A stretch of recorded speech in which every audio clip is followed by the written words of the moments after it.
धन्यवाद सभा उपाध्यक्ष जी। आज इस महत्वपूर्ण बिल के समर्थन में मैं खड़ा हुआ हूं। इसके समर्थन में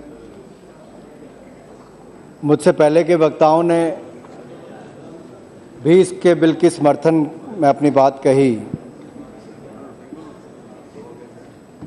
इसी सदन ने, पार्लियामेंट ने जीएसटी को पहले पास किया और 1 जुलाई को जब इसको रोल आउट किया गया तो मुझे लगता है आज़ादी के बाद कोई सबसे बड़ी बात इस देश में कोई हुई तो जीएसटी की एक बहुत बड़ी उपलब्धि इस देश में रही है। लेकिन जम्मू कश्मीर के बिना वो अधूरी थी। 1 जुलाई के बाद 5 जुलाई एक ऐसा दिन आया जब जम्मू कश्मीर की विधानसभा में वहाँ के राजनीतिक दलों ने जीएसटी के बिल को वहाँ पर भी पास किया और माननीय राष्ट्रपति जी ने 8 जुलाई को जनसूचना जारी करते हुए central goods and services tax extension to Kashmir ordinance और integrated goods and services tax extension to Kashmir ordinance 2017 इसकी जनसूचना जारी की। आज ये हम सबके सामने अवसर है कि हम एक बार इसको फिर पारित करके जो जीएसटी का मूल सिद्धांत है, one nation one tax one market, उसको अगर पूरी तरह से अचीव करना है तो जम्मू कश्मीर के बिना वो अधूरा रहेगा। और मैं तो उस राजनीतिक दल से आता हूं जहां से डॉक्टर श्यामा प्रसाद मुखर्जी जी ने परमिट राज को ख़त्म करने के लिए अपना जीवन तक किसी ने बलिदान किया था तो डॉक्टर श्यामा प्रसाद मुखर्जी जी ने किया था। उन्होंने कहा था एक देश में 2 प्रधान, 2 निशान, 2 संविधान नहीं हो सकते। और वहां से चलती हुई इस यात्रा में आज हम इस मुकाम पर खड़े हैं कि one nation one tax one market हमने इसको भी अचीव किया है, जिसके लिए मैं सदन के सभी सदस्यों को और जम्मू कश्मीर की विधानसभा के सभी सदस्यों का बहुत बहुत आभार प्रकट करता हूं। माननीय प्रधानमंत्री जी का सपना एक भारत श्रेष्ठ भारत, जम्मू कश्मीर की भारतीय इकॉनमी में एकीकरण का होना, इंटीग्रेशन होना, ये बहुत ज़रूरी था। मुझे नहीं लगता कि कुछ लोगों ने इसका विरोध क्यों किया है। और जब शशि थरूर जी, जिनका जम्मू कश्मीर से नाता रहा है, वो इसका विरोध करते या ऐसी बात करते तो मैं तो यही कह सकता हूं कि कुछ लोग तो हमसे सिर्फ इसलिए नफरत करते हैं क्योंकि बहुत सारे लोग हमसे प्यार करते हैं। जीएसटी को पूरे देश ने स्वीकार किया है और उनका ये कहना कि भारत सरकार ने बगैर तैयारी के इसको लागू कर दिया। मलेशिया ने 2 साल का समय दिया, आपने मात्र 2 हफ्ते का समय दिया। मैं ये कह सकता हूं जो कोई 2 वर्ष में नहीं कर पाया, इस देश के आईआरएस अधिकारियों ने, इस देश की राज्य की सरकारों ने और केंद्र की सरकार ने व्यापारियों के साथ मिलकर वो हासिल किया है जो देश में कोई और नहीं कर पाया, कोई और देश नहीं कर पाया।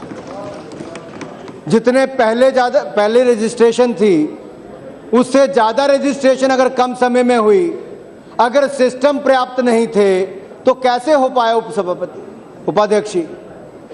ये तभी संभव हो पाया कि सरकार ने पूरी तैयारी की थी। ये तभी संभव हो पाया कि 52,000 से ज़्यादा अधिकारियों को इसके लिए प्रशिक्षण दिया गया था। राज्य के और केंद्र के अधिकारियों को प्रशिक्षण दिया गया और तभी जाकर ये सफलता प्राप्त हुई। और यही नहीं, 4500 से ज़्यादा ट्रेनिंग प्रोग्राम और आउटरीच सेशन इस देश में किए गए। 24 घंटे 7 दिन कॉल सेंटर यहां पर उपलब्ध करवाया गया है। 4000 से ज़्यादा कॉल्स उस पर आती हैं। डेडिकेटेड यूट्यूब चैनल इसके लिए दिया गया है। यहां तक कि रेट फाइंडर एप्लीकेशन, जिसके माध्यम से देश में करोड़ों स्मार्टफोन यूज़ करने वाले उसका इस्तेमाल कर सकते हैं। और मुझे तो इस बात का भी दुख होता है कि कल जिस तरह से वित्त मंत्री जी ने बड़े विस्तार में अपनी बात रखी, इस पर अपना पक्ष रखते हुए बहुत सारी बातों का उत्तर कल ही दे दिया था सप्लीमेंट्री डिमांड फॉर ग्रांट्स में ही। लेकिन शायद कुछ सदस्यों को सदन में रहने की आदत नहीं है। भाषण दिया, चले गए, उत्तर का इंतजार भी नहीं किया। कल को पूछेंगे हमारे पप्पू को पता नहीं कि क्या हुआ, कैसे नहीं हुआ। लेकिन पप्पू जी सामने बैठे हैं और मुझे लगता है अच्छा इसीलिए तो किया गया, इसीलिए किया था, इसीलिए किया था। Please take your seat, please. Conduct Tagore. Pappu Yadav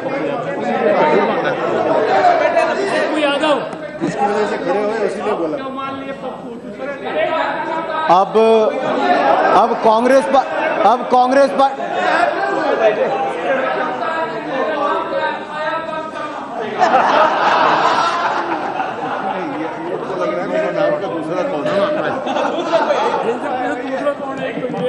मुझे नहीं लगता।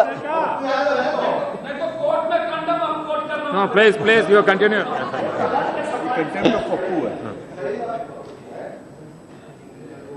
अब कंटेम्प्ट ऑफ पप्पू भी होने लगा, पता नहीं। आपने न जाने क्यों कांग्रेस पार्टी के नेता ने खड़े होकर पप्पू के बारे में पूछना शुरू कर दिया।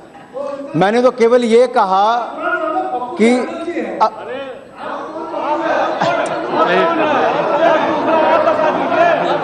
अच्छा आप क्या समझे, आप बता दीजिए, हम लोग भी जान लें। आपको क्या लगा कौन है? किसके सिर पे?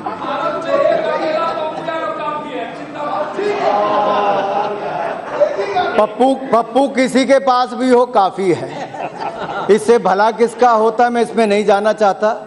मैंने केवल इतना कहना है कि जो लोग सदन में नहीं रहे, कल भी वित्त मंत्री जी ने 1.25 घंटे से ज्यादा इन बातों पर कहा और आज ये कहना कि इसका कोई लाभ नहीं हुआ। ये वो लोग इसका विरोध कर रहे हैं जो कल तक ब्लैक मनी का विरोध करते थे।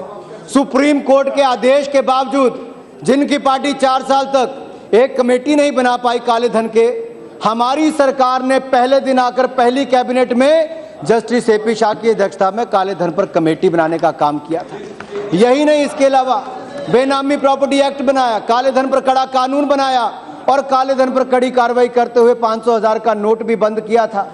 आप कल तक विरोध करते थे, लेकिन देश के लोगों ने कतार में खड़े होकर नोटबंदी का समर्थन भी किया क्योंकि वो देश को आगे ले जाना चाहते थे।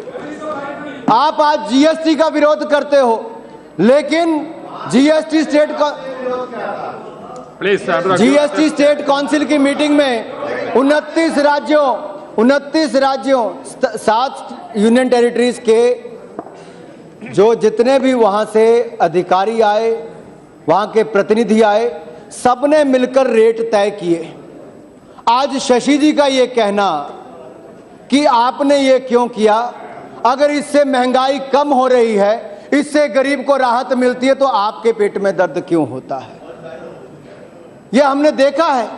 जो आपके समय महंगाई 10%, 11% होती थी, आज 1-1.5% रखी।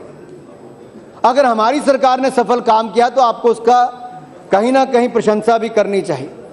मैं उपाध्यक्षी एक ऐसे क्षेत्र से आता हूं जहां पर बहुत सारे ट्रक ड्राइवर्स भी हैं। वर्ल्ड बैंक की रिपोर्ट में कहा गया कि 60% समय ट्रक ड्राइवर्स का इन चुंगी नाकों और अलग अलग टैक्स देने के चक्कर में अलग अलग जगह पर रोकने पर जाता था। मेरा धन्यवाद करने के लिए व्यापारी भी आए, उद्योगपति भी आए, ट्रक ड्राइवरों से लेकर छोटी छोटी दुकानदार भी आए। ये धन्यवाद मेरा नहीं था, ये सभी राज्यों का था, सभी सरकारों का था, केंद्र की सरकार का था कि हम सब ने मिलकर जीएसटी को पास किया है। आज वो ट्रक जगह पर खड़े नहीं होंगे तो जल्दी सामान पहुंचेगा, पैसा कम होगा, ढुलाई की कीमत कम आएगी। यही नहीं, इसके अलावा 17 तरह के टैक्स, 22 तरह के सेस, 1150 ऑक्ट्राई पोस्ट, चुंगी नाके, वो भी दूर होंगे। इससे किसको लाभ मिलेगा? आम आदमी को लाभ मिलेगा, आम जनता को लाभ मिलेगा। बड़ी बड़ी बातें की गई। मैं तो आदरणीय वित्त मंत्री जी का धन्यवाद करना चाहता हूं। कल निशिकांत जी ने भी कहा कि अटल जी ने छोटे राज्यों को, पहाड़ी राज्यों को, हिमाचल प्रदेश हो, उत्तराखंड, जम्मू कश्मीर और नॉर्थ ईस्ट के राज्य, इनको औद्योगिक पैकेज दिया था, यहां पर रोजगार मिले, माइग्रेशन कम हो, इंडस्ट्रियलाइजेशन हो। लेकिन कांग्रेस की सरकार आते ही उसको वापस ले लिया गया। लेकिन मैं आपका आभार प्रकट करता हूं कि जीएसटी के बावजूद आपने वो राहत इन राज्यों को दी है, उसके लिए मैं आपका बहुत बहुत आभार प्रकट करना चाहता हूं। इससे पहले बहुत सारे बातें करने का प्रयास किया गया।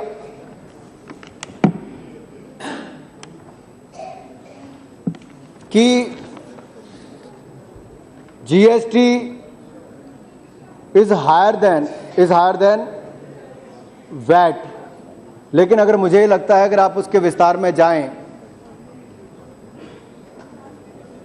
तो एक्साइज ड्यूटी और वैट को निकालकर जीएसटी उससे कम होता है, जहां तक मेरी जानकारी है। केवल अगर उसको आप गिनेंगे जैसे पहले होता तो आज उसके टैक्स उससे ज्यादा चले जाएंगे, जीएसटी उससे कम है। और यही नहीं, एक कहा गया कि इंटरनेट हर समय चाहिए रिटेलर को, यह कहा गया कि उसको 37 बार अपनी रिटर्न फाइल करनी चाहिए। मुझे लगता है बिल्कुल झूठे। मैं चाहूंगा वित्त मंत्री जी इनको एक बार फिर बताएं, आपको 37 बार रिटर्न फाइल नहीं करनी है, आपको महीने में केवल एक बार करनी है। 2 बार ऑटो पायलट जनरेट होती है वो, उसमें कृपया करके अपनी जानकारी सुधार लीजिए, नहीं तो आप नीचे भी भ्रमित करेंगे। पार्लियामेंट की लाइब्रेरी में भी यहाँ पर एमपीज को सीखने के लिए यहाँ पर प्रावधान किया गया है, उसमें आप और जानकारी ले सकते हैं। ये पूछा गया कि आईडी होनी जरूरी है, ये बहुत पहले उत्तर दे दिया गया। जो प्रोविजनल आईडी है वही आपका फाइनल जीएसटीएन नंबर भी होगा। ना जाने भ्रम, मुझे नहीं लगता दुकानदार कहीं खड़ा कर रहे हैं, ये भ्रम कहीं से होता है तो कि एक पार्टी और कुछ राजनीतिक दल जानबूझकर भ्रम पैदा करने का प्रयास कर रहे हैं। अरे जीएसटी से तो जम्मू कश्मीर को लाभ होगा, जहां की शॉल, जहां के बैट, जहां का बाकी सामान, जहां के बाकी जो हमारे बड़े बड़े कारपेट्स होते हैं, इन सब की बिक्री भी बढ़ेगी। जब उसके ऊपर टैक्सेशन कम होगी तो जम्मू कश्मीर के मेरे भाई और बहनों को रोजगार ज्यादा मिलेगा।